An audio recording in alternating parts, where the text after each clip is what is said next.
week-to-week production. He'll have one good week, and then the next week he'll regress. I know I usually like to use the professor in front of it because that is your stage name on this show. Moniker. So that's your moniker on this show. Pacific Tiger Radio Network, the home of the Fantasy Football Classroom, with Professor Stephen Farias, Jeff Dominic, and Mark Itliong. Good morning, everyone. Welcome into Fantasy Football Classroom, part of Pacific Tiger Broadcasting on PTB.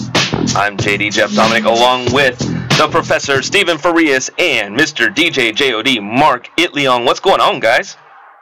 Nada. Having a good week. Just finished up my keeper leagues. Are we gonna talk about that now? We don't have to talk about it first. It's all right. I mean, like, we've got time, but at the same time, do we need the Kleenex? You've got a show lineup to do. We can figure it out. I've got a show line. I do. We can find a way to put it in the agenda for today's When class. do we really follow the show lineup? To be honest with you, I mean, we kind of touch on it, but at the same time, we kind of float around, don't we?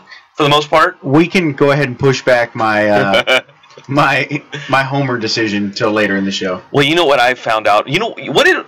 Last week, week 2 in the NFL, there were a lot of good things, a lot of bad things that I learned in week 2. One is that we got a chance to see a lot of the starters for pretty much a whole half, which we're used to seeing in week 3, anywhere from a quarter and a half to almost a half. We saw a lot of the starters, not all the starters, a lot of the starters. Unless you're Marshall Lynch, you just see one series and he just left. Yeah, but the series was awesome. Oh, I don't have that set up ready to go. Thanks a lot, Mark. Appreciate that one. Because what I've really found out is that if you've got a referee fantasy football league, you definitely have to have this. We have multiple fouls during the plays by both teams.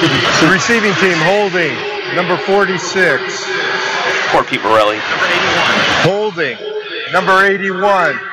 I didn't cut any of this out. Block in the back. Number 80. See, he's laughing. Even Pete Morelli's laughing. Personal foul. Number 2 of the receiving team blocking while out of bounds. That's Bob Fitzgerald talking. That's just number 18 of the kicking team. With all that, it's an offset. 5 penalties. 4-1, basically. Hey, Mike, on the post-game show, save that. That's the play of the game right there. That's Bob Fitzgerald there. 5 penalties. Keenan. And some of these officials throw so many flags, they're going to be part of the Giants bullpen next year. They got the arm strength. They just 5 penalties. Are we tired of all the penalties? I mean, this is a fantasy football show, and I get that. But right now, this does affect our team in some way, shape, or form. Especially since we're going to talk about special teams, defenses, and stuff like that. We get penalties like that. We're tired of that. We just want to see something happen. Well, we've seen a lot of that. Well, a lot of those penalties during the Niners and the Broncos game. That's where it came from. I know. It's pretty much like every kickoff or punt return, there was always a flag. Yeah, it was.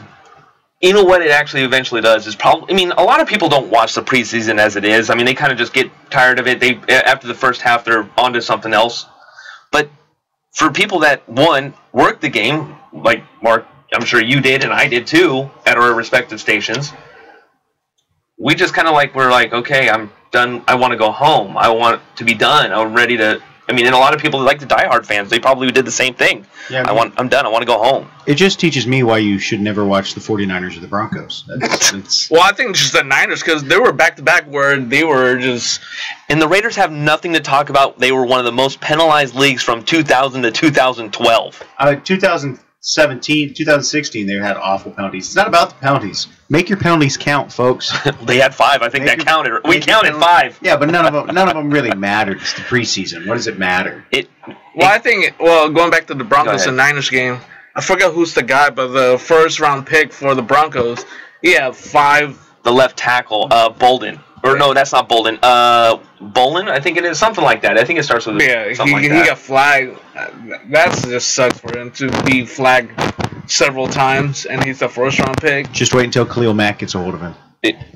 Exactly. Really. I mean, and yeah, they see him twice, so that makes it even more interesting, which kind of subsides to the defense stuff we were just talking about. It's beyond me on how... And back to your... that's not what I wanted. Did you see the sack that he gave to to Goff? Yeah. Yeah, like the only good defensive play they had all game? Yes, I did. It was a pretty massive hit. He bowled through 2 tight ends to get right to him. So, I mean, if we're ranking tight ends today as well, you probably don't want to take any tight end for the Rams because not only can they not block, but they can't catch. They probably can't catch either. Back to your Marshawn Lynch thing. I think that he just played. I'm just here so I won't get fined. So he wouldn't get fined. I think that's one reason why he played. So that way we got a chance to see Marshawn Lynch's legs and what he looked like after a year off. Mm-hmm. And I think that's really all it was. It was just a little bit of, just to see what, especially for fantasy football lovers, and like we are, I think it was just to see so that way we didn't, we knew, okay, we can pick him up, insert round here. He may be, I don't know, I mean, Professor, what are you thinking? I mean, is he like a, I mean, we talked about running backs last week, so that's why I'm kind of thinking that he may be, what, a 7th, 8th round pick, maybe? Who, Marshawn? Yeah. No. Because they go higher? We talked about this last week. I think Marshawn is not only greatly undervalued, but he probably goes, I mean, right now his average draft position is still in the 30s, so he's still going in the top 3 rounds. Okay. Because, well, and we'll talk about this more when we get to our debate, but running back is highly overvalued in fantasy football. Mm-hmm. And I think that there's a lot of ways that you can strategize your draft, say the zero running back strategy, where you're not taking a running back for the first 5 rounds or so. But I think on the other end, if you're going to go running back heavy, if you walk away in your draft with Marshawn Lynch as your running back 2, I mean, Latavius Murray put up running back 1 numbers in that offense last year. And the Raiders didn't even have their left tackle starting in the game because he's been holding out until this week. So they're developing depth on the line. I just think that Marshawn Lynch is in an excellent situation where, as I said last week, he was like top 5 running back in yards after contact, but he was the last in terms of yards before contact the last year he played. So the Seahawks' awful, atrocious line, which got even worse because they lost their starting left tackle this week, that line continues to be awful, but the Raiders' line continues to be excellent. So you put Marshawn Lynch behind that line, a year of rest, not as many hits on the knees. He's fresher. I mean, even if he only gets 175 rushes, you can expect him to put 1,000 yards on the board, maybe 10 touchdowns. And so I think Lynch is probably going way too low if he is going in the 7th or 8th round. If you see him in the 4th or the 5th, you take him immediately. If you see him in the 2nd or the 3rd, you have to consider it. You touched it earlier. I seen a post on Facebook earlier this morning. Over under 1,000 yards for Marshawn Lynch. I'll take the over.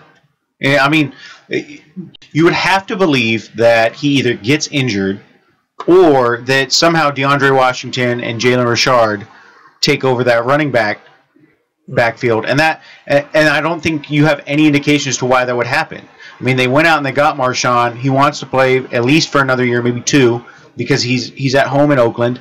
Yeah, he's going to get over 1,000 yards. I think the real question, I think a better, like if I were putting odds on this, and we don't do that, but I think the number for me would be 1175, over under 1175. Is he a 1,200-yard rusher?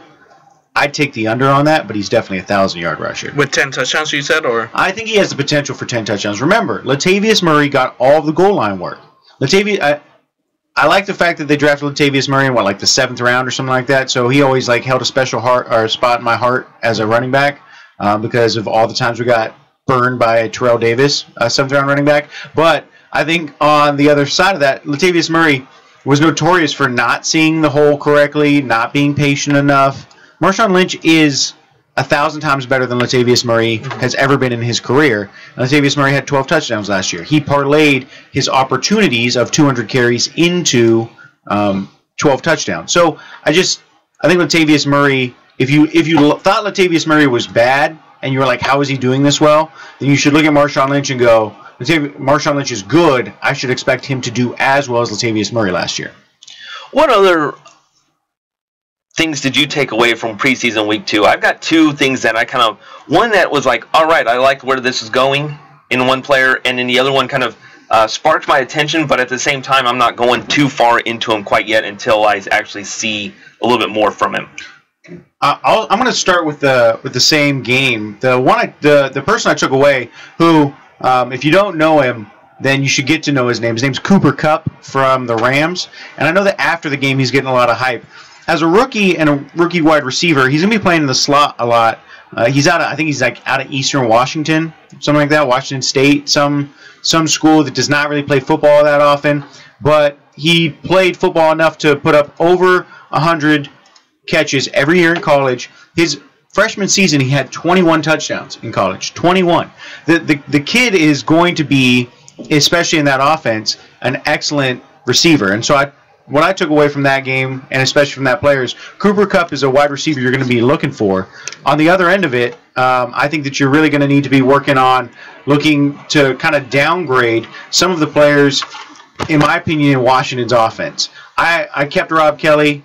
I hope Rob Kelly does well, but they continue to show me that they're not running the ball well. And so from the team of Washington's perspective, I think what you really got to be looking at is, do you really like the way that they formulated their offense to really give Kirk Cousins maybe a shot at making big money? But other than that, I think I take away Cooper Kupp for the Rams, and the Rams are going to be a much better offense. And I think Kirk Cousins and the Washington's offense is going to be not as good as we thought it was. I don't think it's a juggernaut this year. Well, as you say that, in fact, NFL.com was saying that Jermaine Johnson, a cornerback for the Los Angeles Rams, they actually just said that they say that he could be a Rookie of the Year candidate. Like, Jermaine Johnson, one of their top DBs, is saying, no, he's pretty good.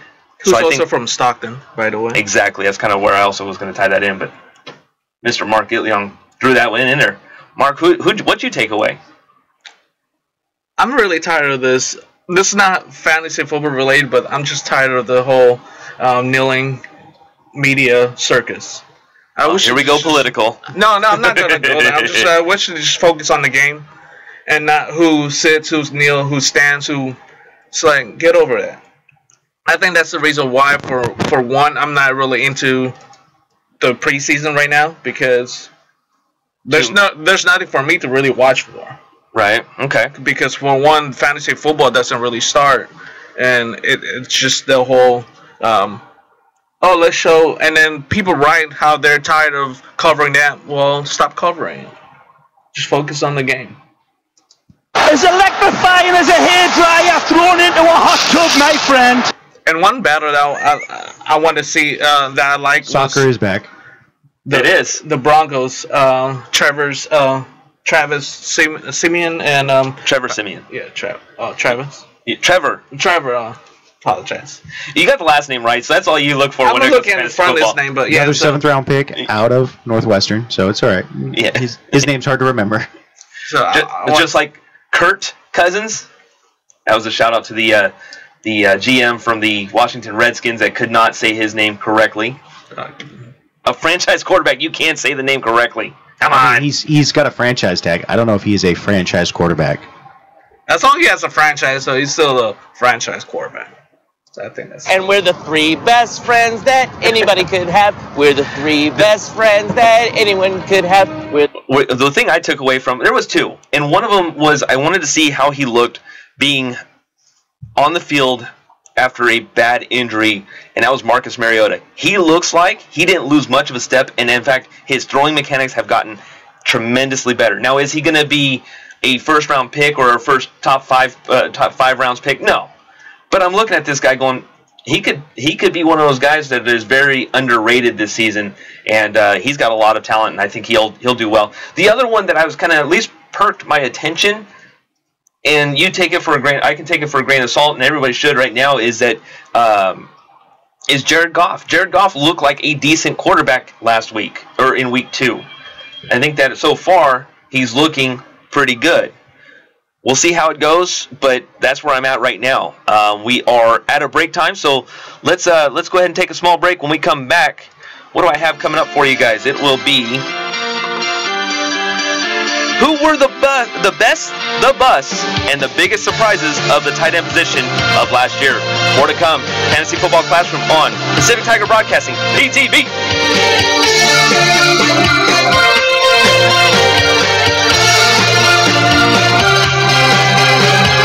Most of my family, they never graduated high school or even let alone go to college, so I'm trying to break that barrier. My daughter Brooklyn was also a motivation for me to go back to school. Every day after work, went straight to school, studied hard, and it paid off. At age 26, Kareem finished his high school diploma. I could not have done it alone. I feel like if I didn't have anyone to push me, I wouldn't have even bothered to do it. I got one milestone down the drain, and now I got to work on the next. I see the future is really bright for me. I feel like it doesn't matter the age, as long as you go back and get it done. The high school diploma is just added to the confidence, and now I feel unstoppable. No one gets a diploma alone. You have more support than you realize. If you're thinking of finishing your high school diploma, you have help. Find free adult education classes near you at finishyourdiploma.org. That's finishyourdiploma.org. Brought to you by the Dollar General Literacy Foundation and the Ad Council. We play all the hits and everything in between. Hip-hop. Wow, wow, wow. When I'm with you, all I get is wild thoughts. Slippery, excuse me, please me. Arm up, oh believe me. Get me. Pacific Tiger Radio Network, the home of the Fantasy Football Classroom, with Professor Stephen Farias, Jeff Dominic, and Mark Itliong. I'm Paul George of the Indiana Pacers. When I was 6, I had one thing on my mind. When I was 6, my days were spent playing basketball every chance I could. When I was 6, my dream was to make it to the NBA. When I was 6, my mom had a stroke. So I want you to learn the signs of a stroke fast. F-A-S-T. F, face drooping. A, arm weakness. S, speech difficulty. T, time to call 911. Because the sooner they get to the hospital, the sooner they'll get treatment. And that can make a remarkable difference in their recovery. I'm Paul George. Protect the ones you love. Spot a stroke F-A-S-T. Fast. Life is why. Visit strokeassociation.org. Brought to you by the American Stroke Association and the Ad Council.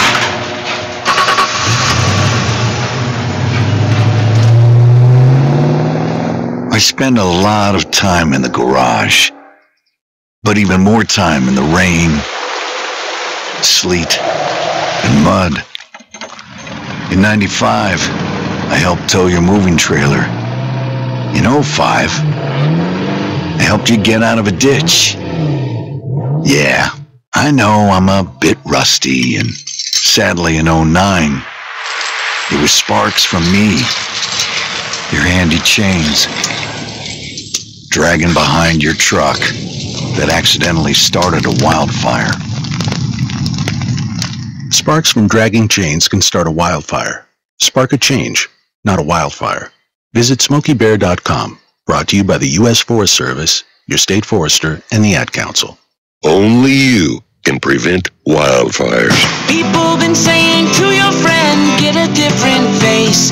And posting on their feed, they're super ugly. The things they say to them online are cruel and they're not true. So tell your friend, I'll stand up for you.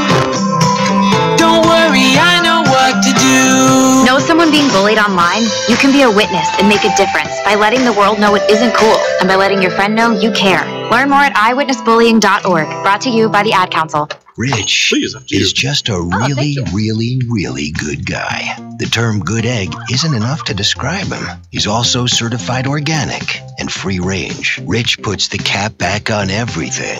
The toothpaste, the olive oil, the shampoo, everything. He lets his 10-year-old nephew beat him at virtual tennis, even though he can straight up slay his 10-year-old nephew in virtual tennis. When the toilet paper is running low, Rich replaces the roll on the actual holder, not just on the back of the toilet. Rich is texting and driving. Rich? No. What are you doing, Rich? I was just telling everyone how great you are. Texting and driving makes good people look bad. Visit StopTextStopWrecks.org. A public service announcement brought to you by the National Highway Traffic Safety Administration and the Ad Council. Did you know that birthday parties help build confidence in kids? Yeah. Did you know that giving kids less sugar before bedtime helps them sleep better? Oh, totally. Did you know that friendly kids have more friends? Everybody knows that. Hey, guys, did you know that most people think they're using the right car seat for their kid, but they're not? I didn't know that. Parents who really know it all know for sure that their child is in the right car seat at the right age and size. Visit safercar.gov/therightseat to make sure your child is protected. Brought to you by the National Highway Traffic Safety Administration and the Ad Council. Take an ordinary putty knife and scrape off the old wax ring.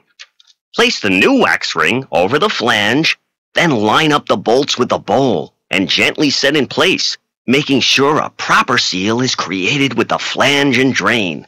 Next. Dad? Yeah, sweetie. Is that an old plumbing manual? Oh, yeah, honey. We really need to get some new books. Right, do you want me to stop? Nah, I kinda wanna know how it ends. Okay. Tighten the bolts, line up the flushing valve to the opening in the top of the bowl, and secure the tank with a screwdriver and crescent wrench. The smallest moments can have the biggest impact on a child's life. Take time to be a dad today.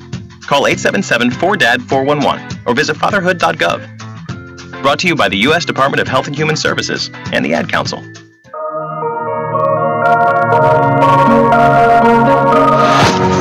Fantasy Football Classroom on Pacific Tiger Radio Network. And we are back. Welcome back. Thank you, everyone, for joining us here today. JD Jeff Dominic, along with the Professor Stephen Farias and Mr. DJ JOD Mark Leong, the adjunct. Even though he says he's not that anymore, he still is. No. Yes. There's no ifs, ands, or buts behind it. You are the adjunct whenever we need you. I really don't want to argue with the man. Not yet, at least. Oh, yeah. Save for later on. That is coming up later on today, about the bottom of the second hour. Get you in with the debate with Professor Stephen Farias and myself, and kind of see how it goes. Last week it wasn't much of a debate, but yeah, you were wrong. I mean, I convinced your partner to switch sides. Well, no, because I thought it was he picked one side and I picked one side. I didn't know it was two. Yeah, I didn't know it was two against one type of thing. I needed help. What can I say? I needed help. No, I thought it was like me and you debating each other. Like no, it's the professor does it, and we just and we the moderator. Okay. No, I like to get in the action. I moderate too much. Okay, sounds good. Yes, that's why I've got my Covfefe cup. Covfefe today. Hashtag. Oh my goodness! So Big Leaf flavor. What? That's what my coffee cup says. Never mind. Let's talk about fantasy football. Oh, we're back into fantasy. Is that what we're doing today? Talking fantasy football? I'm on your schedule. I already said this. Let's get into it. Let's talk about the bus of 2016 in the tight end position, and I think that I'll kind of kick it off, and I'll have to say Gary Barnidge. A lot of people were talking about him with the Cleveland Browns and how much of a transition he made a couple seasons back, where he just looked like he was tearing it up, and then had a complete fall off over there in Miami. Yeah, I mean, I guess for me, Barnidge is definitely play as well as you would have expected. I think that the problem I have, and this falls for like Julius Thomas for me. Mm-hmm. When you're injury prone, you will see get drafted in the first couple of rounds. I mean, statistically. I mean, definitely in the second round. I would say that there are other tight ends that you might take early on, but I mean, like I said, we'll get to that when we talk about where to take tight ends this year. I understand where you're going with Barnidge. I think that it's kind of hard for me to say he's a bust just because it's an injury thing. When he were playing, he was still doing well. And I like to think of bust not just as like draft position, but how awful are they really? Mark, let me ask you this. Who was your bust? Can I take a pass? No. There's no such thing as pass. I don't really feel like there was really a buzz, like what Professor was talking about, injury-wise. Does it count really as a buzz if they're injured? Not really. I mean, but they're not getting you any points. But it's not their fault if they're injured. I've got a few of them, but I think that when you look at the tight end position, it's a question of like tiers, right? Just like I think you should look at all other positions. So what are you actually expecting? I got two like lower tier tight ends. I still think were busts last year, just because their potential was supposed to be so much more. And then I've got one upper tier. So the first one I'm going to talk about is Eric Ebron. Last year he was coming in, had a great set of preseason games. It looked really good in camp, supposedly. And then he still only, he had 60 catches for 711 yards, but he only got you 1 touchdown. And what you're really looking for, especially out of a 6'4", 250 tight end, is to be a red zone target. For an offense that for that first 10, 12 weeks, Matt Stafford was an MVP candidate because of what he was doing, and then somehow he couldn't figure out how to throw the ball for more than 200 yards in a game. But the point being is that in that first 10 to 12 weeks, you would have expected Eric Ebron to get you more than 1 touchdown. 1 touchdown out of a tight end, especially given the fact that you're taking him, expecting not to have to plug and play him all year. I think that's where I go bust candidate because of the way that he just didn't give you that kind of production. The second person I'm looking at, and again, this is a lower-end tight end, but I thought, he would have good weeks, but his lack of consistency is what really scared you, and that's Coby Fleener.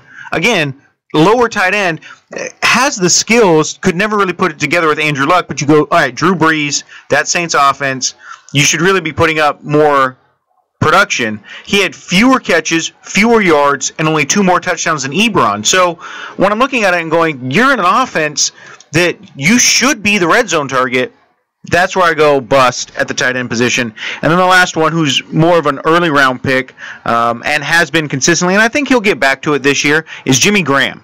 Now, quietly, Jimmy Graham almost had 1,000 yards receiving, and quietly, Jimmy Graham had 6 touchdowns. But I think the problem for me with Graham is he was still coming back from that injury, and as a result, he couldn't really be as effective as he wanted to be.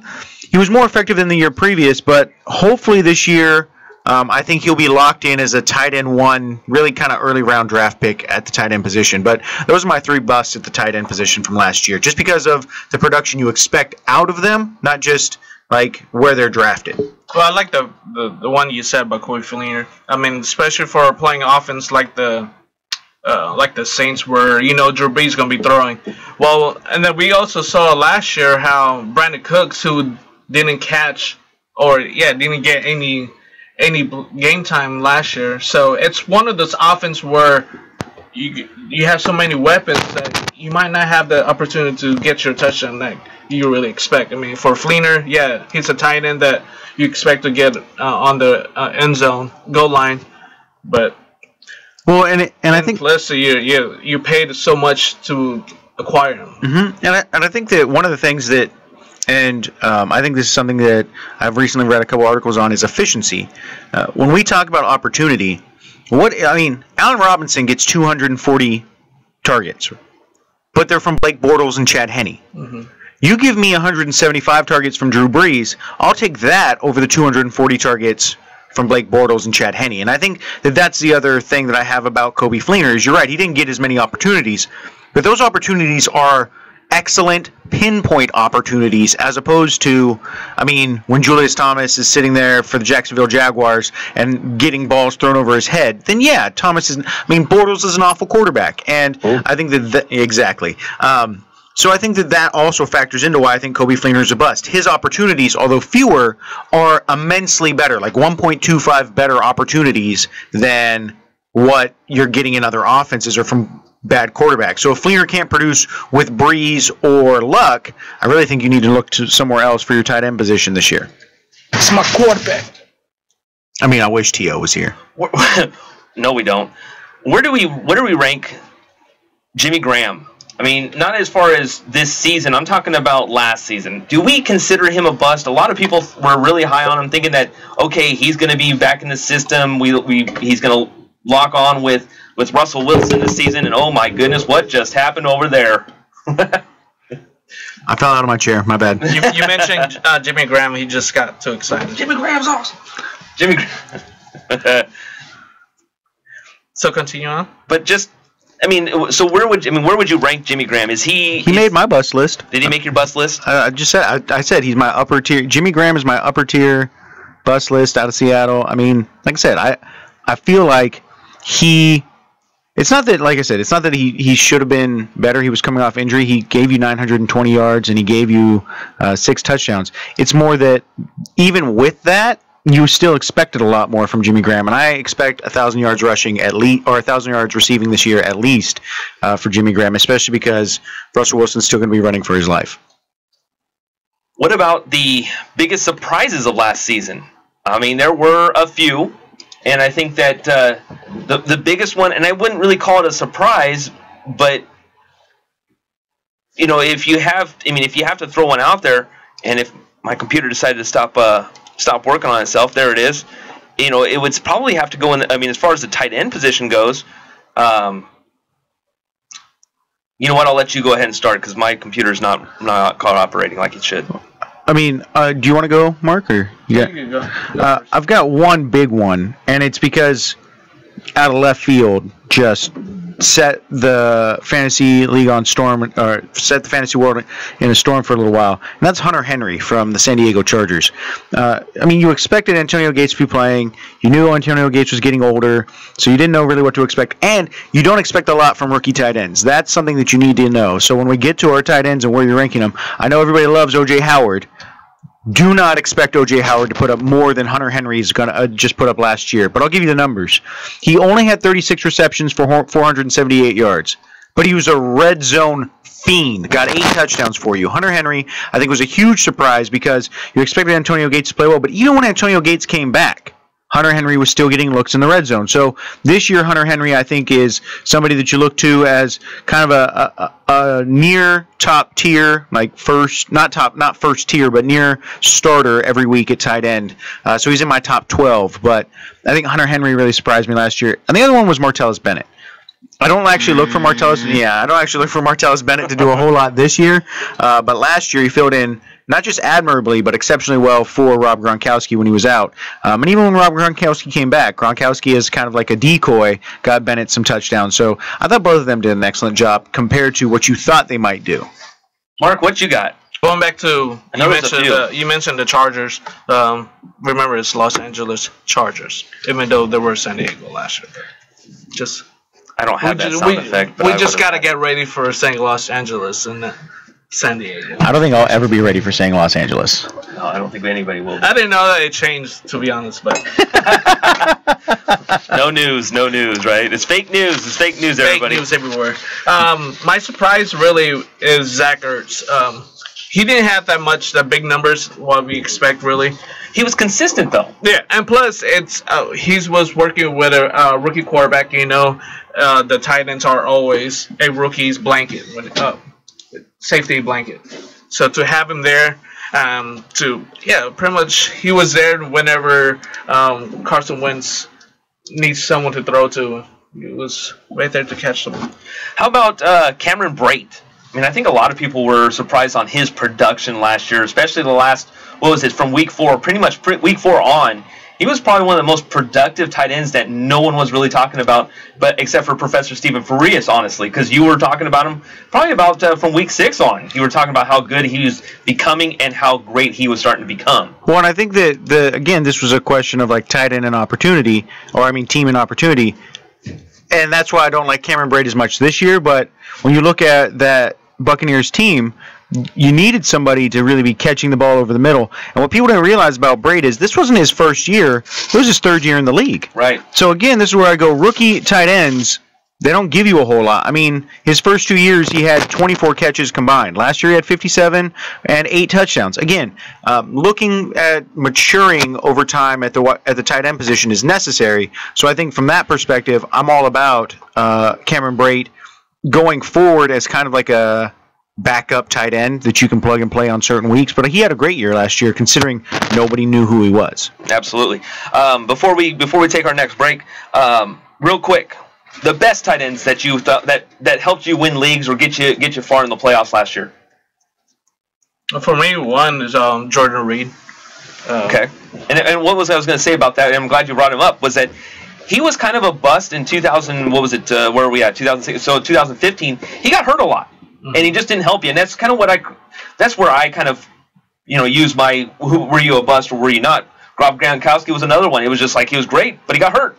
He was never on the field, so it's kind of hard to have somebody that's like that. I know, Mark, you kind of evaluate him differently, but that's one of the guys I put as a bust, but at the same, or as a surprise this year or last year, I should say, and it wasn't really a surprise because we knew what he had talent-wise. Well, and I'll give one of the 2 I named earlier is kind of my surprise is Hunter Henry and Martellus Bennett. They both helped me do exceptionally well in the league. One, because I played Hunter Henry, and the other one because I traded Martellus Bennett after Gronk went out, which was an exceptional trade for me. But the other one, and a tight end we haven't talked about, Travis Kelce. I mean, we thought, okay, he's got the talent, he's got the size, he's got the speed, and he has blazing speed. But I had him on one of my fantasy teams, and the reason I finished third in that league is largely because I had Travis Kelce all year, and he had 6 100-yard receiving games. He was a wide receiver at the tight end position that you probably got in the 5th or 6th round because a lot of people thought Travis Kelce, he'll have a good year, but he's a tight end. How good can he really be? He outperformed all the other tight ends, in my opinion. My final one before we take off, Delaney Walker led the NFL in tight end targets last year, and he was one of 4 tight ends to top 1,000 yards. Got to have him. You got to have him. Yeah. So he's 3rd in catches and yards and tied for 9th in touchdowns among tight ends. He's not the most exciting player to pick, but he just gets the job done. So he's arguably one of my best tight ends of 2016. So let me get to this, and what the heck was that? Oh, that's what that is. Okay. So let's go ahead and take a small break. When we come back here on Fantasy Football Classroom, it's the latest news from week 2 or preseason week 2. And during the NFL draft, a lot of people were talking about this class of tight ends. Do we see any making an impact to our fantasy football draft? I'm talking about the rookie classes. More to come. Fantasy Football Classroom, Pacific Tiger Broadcasting. Be right back.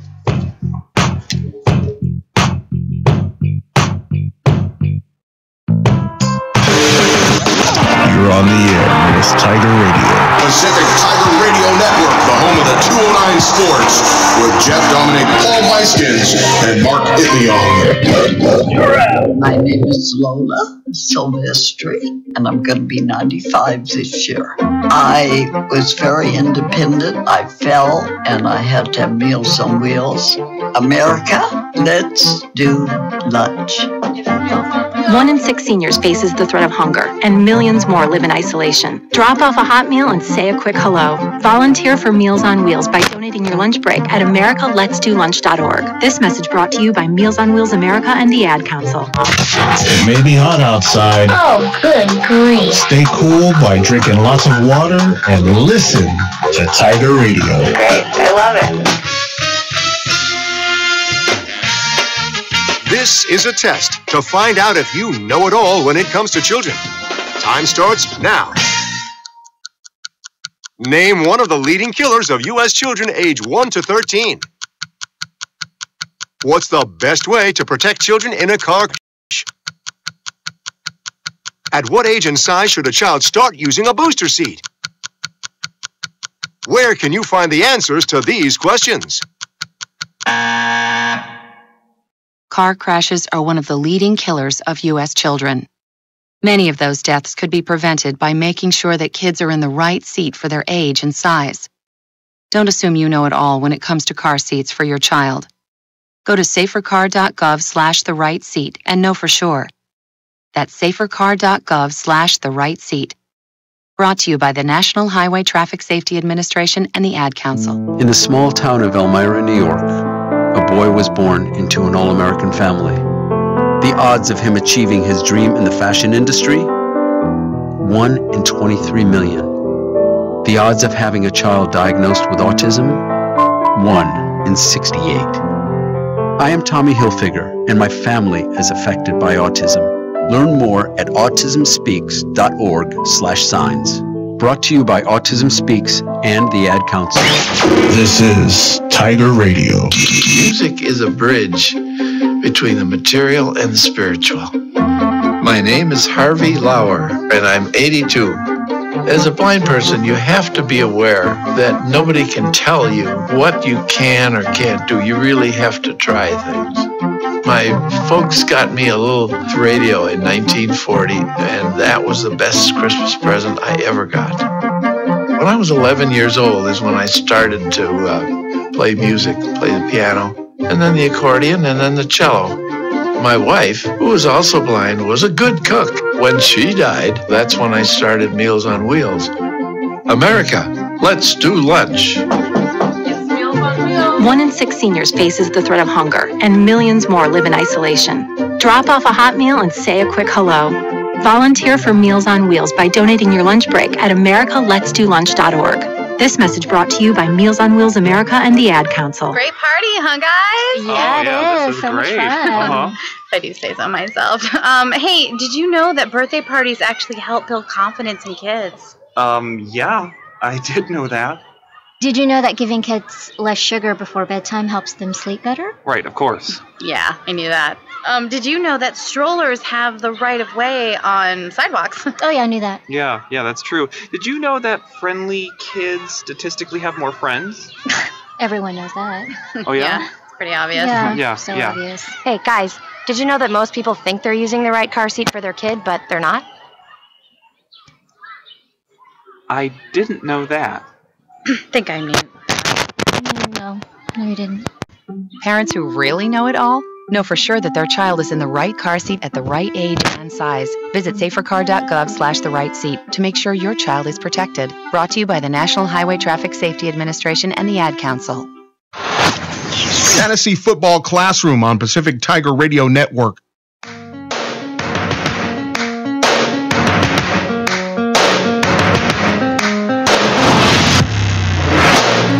Welcome back.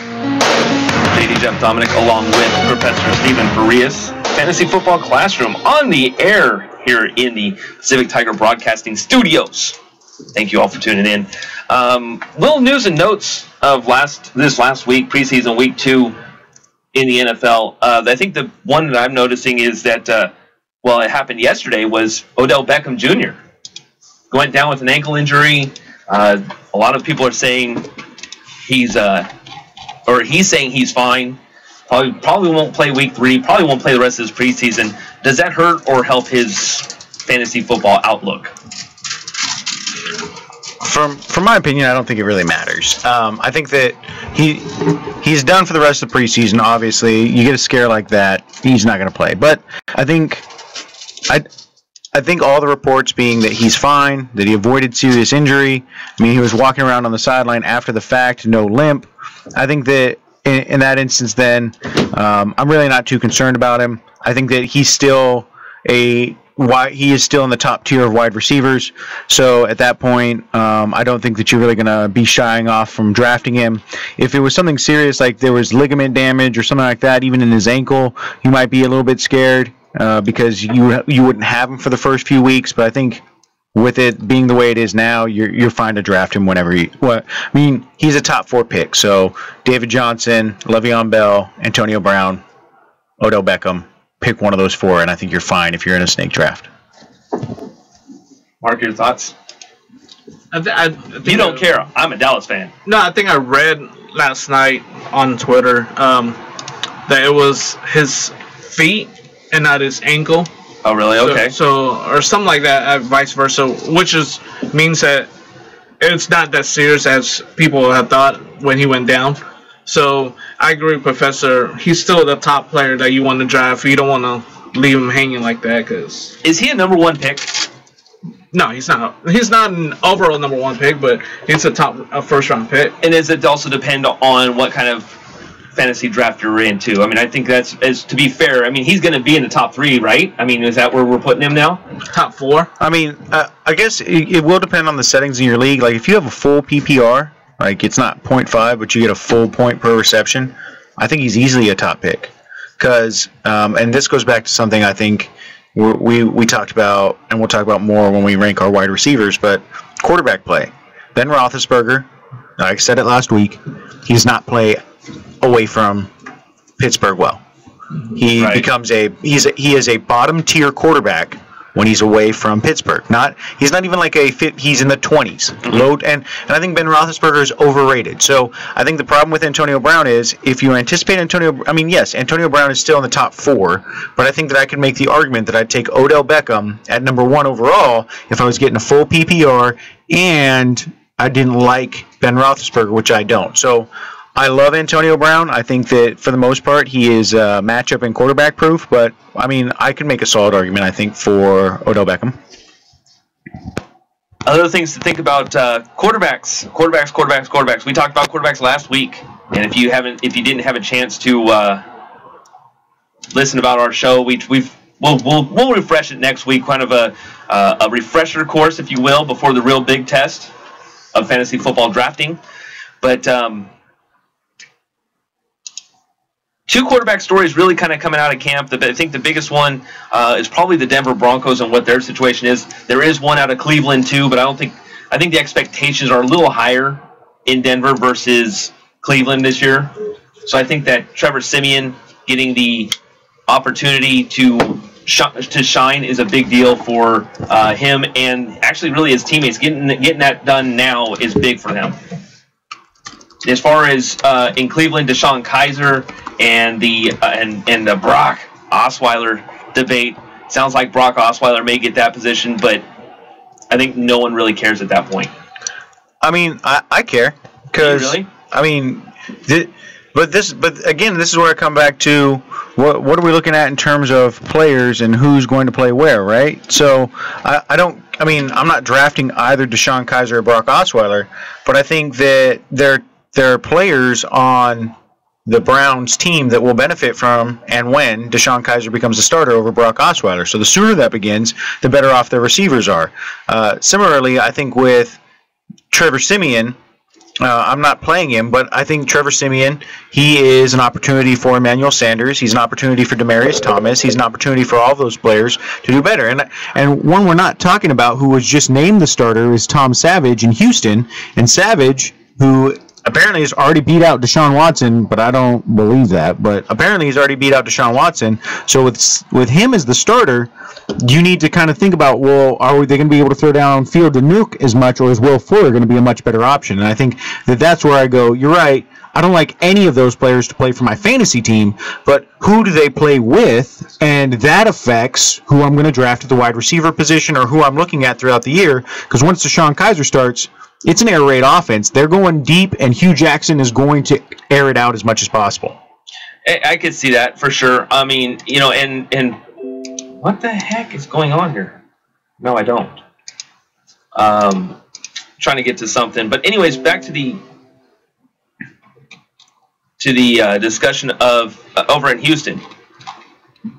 You know that the coaching staff over there is very quickly willing to pull the trigger and replace. They did that, what was it, 2 years ago. Brian Hoyer is our quarterback. Boom, he's gone. They went to the next guy, and they were just playing pick the quarterback at that point. I mean, it can really quickly turn into the quarterback carousel over there in Houston. Well, and I think that not only just turn into that kind of carousel thing, but they are a team that's going to rely on the run and play defense. So I look at it and I go, if Lamar Miller could stay healthy, I'd be a much bigger fan of his. Besides that, I think that you want to kind of be aware of who the quarterback is and how that's going to affect them. I think that Tom Savage just means that they're not gonna air it out as much. I think Deshaun Watson is more dynamic, and I think that from that perspective, when Deshaun Watson becomes a quarterback, then you like Nuke, then you like the wide receivers more. But before that, I mean, you may kind of fade them instead of putting them in the first round or something like that. And it's just kind of interesting. It's a big debate because Bill O'Brien over there, he's an offensive-minded coach, and he will pull the trigger on whoever's quarterback is quicker than people change underwear at points. I mean, it's just that's how quick he is to change a quarterback.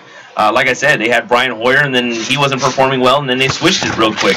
I mean, I just see that happening again this year. I mean, and especially it's just depending on who goes into practice sooner is the fact of the matter of, who performs better is where we're going to be at. And I think that's going to be an interesting controversy, especially when you got guys like DeAndre Hopkins, who you would expect to have a decent year, just isn't going to have that kind of year when he doesn't know who's throwing him the ball.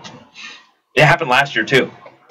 Well, but he also, Hopkins dropped a lot of balls last year. I'm just saying, I appreciate Bill O'Brien going, this isn't working, let me find something that is. As a Raider fan, we went with what's not working many a time, and I'm sure that Mark over here, as a Cowboy fan, knows how that goes. When you didn't have a quarter, I mean, if it wasn't working, Jerry Jones didn't care. He was playing who he needed to play, and so now that you've got the quarterback and the offense lined up, I mean, if Dak wasn't working, you'd want him to be pulled. If it wasn't working last year, you would have wanted him pulled. So I like that Bill O'Brien's like, this isn't our quarterback. He's not somebody we're committing to for the future, so pull him. Let's go. Let's see what other news and notes we have around the NFL. It's just, those are very compelling because it does affect us a lot, especially the Trevor Siemian going in there, because you have Demaryius Thomas. If I've got that correct now, I've all of a sudden kind of lost my train of thought. But I mean, that's the biggest one, because I think the Trevor Siemian one makes a lot more. Okay, great. I'm glad we have a quarterback now, because the offensive potential there is, because you're going to want Demaryius Thomas a lot this year. He was highly regarded as one of the top wide receivers that just also didn't fare as well in that unsure time with Trevor Siemian. Well, and I think that this is where we get back to look at the offense they're playing in. So Mike McCoy coming back from Los Angeles. Is that correct now? Did I get it, Mark? Got it. Mike McCoy coming back from Los Angeles. He runs those bubble screens. One of the things that was so great when he was the offensive coordinator for Denver previously for Demaryius Thomas, he got a lot of those screens, a lot of those easy catches. So now what we're looking at is not necessarily that Demaryius Thomas is going to be running deeper routes or doing a better job of being receiver. He's going to have opportunities to make plays after he catches the ball, and I think that's essential. So I could actually see Demaryius Thomas with Trevor Siemian being the quarterback, career catch numbers, career yardage numbers, career TD numbers, because he's still in his early 30s, and I think he's like 30, maybe he's 29. So Demaryius Thomas is still young enough, still fast enough, still athletic enough to really get by players when he catches the ball on the screen, and he's got those alleys to run through. And we see a lot of different offenses utilizing this. That's what Kyle Shanahan did so well with Julio Jones, was